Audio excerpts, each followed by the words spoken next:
So today in this video we discuss about the operating principle of an induction motor. So suppose this is the stator of the induction motor and we are applying the three-phase supply. Let's taking is a star connected winding. So when the three-phase star winding is energized from the three-phase supply, a rotating magnetic field is set up which is rotate around the stator at a synchronous speed, and the value of the synchronous speed is 120 f by p, where f is the supply frequency and p is the number of pole. Now suppose these are the air gap between the stator and rotor, and these are the rotor conductor,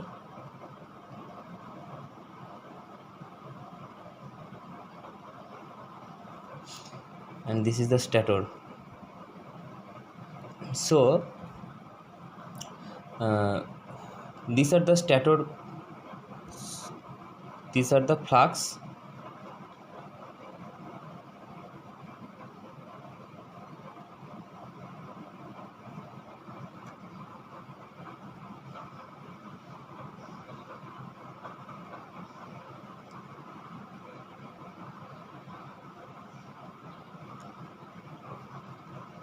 so the rotating field pass through the air gap and cuts the rotor conductor. These are the rotor conductors and this is the field which is cut through the air gap, and in that case the rotor conductor are still stationary.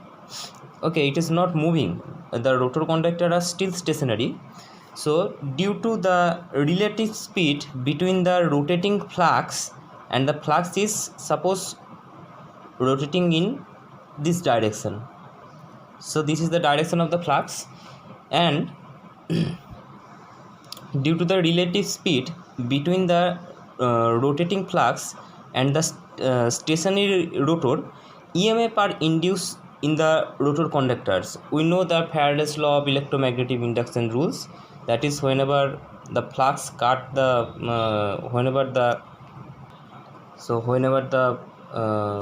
flux cut the stationary conductor, and if the conductor is closed, closed means short circuited, so in that case current will be starts flowing in that conductor. So here EMF are induced in the rotor conductors due to Faraday's law, and since the rotor circuit is short circuited, current is starts flowing in the rotor conductor. Now actually the rotor is placed in the stator frame, just between the stator frame, and the stator is energized by a three-phase supply, and also a rotating magnetic field is set up around the stator. So the current carrying rotor conductor are placed in the magnetic field produced by the stator. Therefore each of the conductor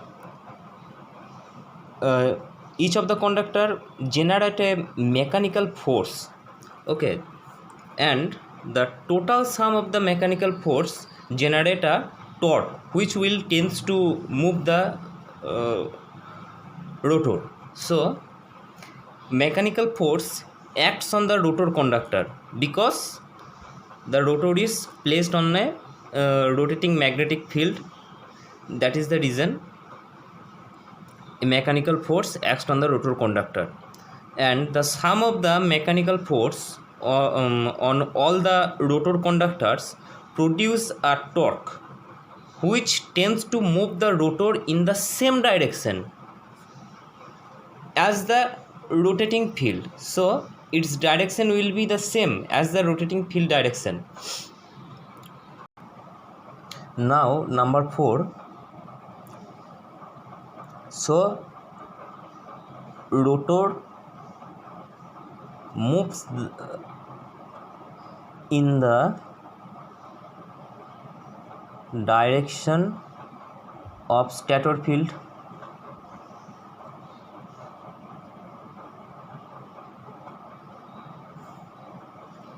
and it can be explained by Lenz law.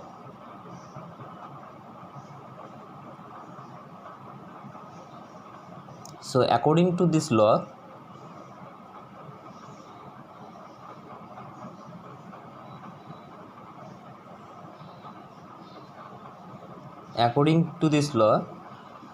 the direction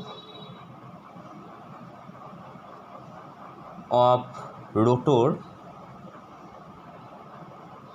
current will be such that they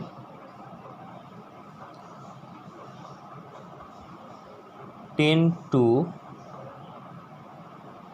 oppose the cause producing them. So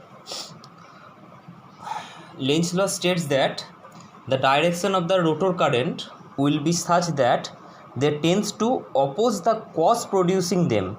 Now the cause producing the rotor current is the relative speed. So the direction of rotor current will be such that they tend to oppose the cause producing them, and the cause producing the rotor current is the relative speed between the rotating field and the stationary rotor conductor. So hence, to reduce this relative speed, the rotor starts running in the same direction, and if the rotor and the rotor speed and the synchronous speed both are in the same, then in that case the relative speed is 0. So actually the rotor tries to move in the same speed as the stator flux, that is the synchronous speed, but it is not happening. The rotor starts running in the same direction as that of the stator field and tries to catch it, and this is the way the induction motor works. So in practical, the rotor can never reach the speed of the stator flux, that is the synchronous speed, and if it did, there would be no relative speed between the stator field and rotor conductors. So in that case, no induced rotor current and therefore no torque to drive the rotor, and the friction and windage losses immediately causes the rotor to slow down. So hence the rotor speed n is always less than the stator field speed ns. So this difference in speed depends upon the load on the motor, and the difference between the synchronous speed ns of the rotating stator field and the actual rotor speed nr, this difference is called slip.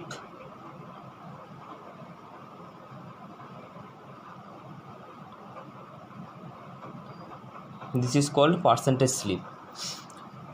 So thank you.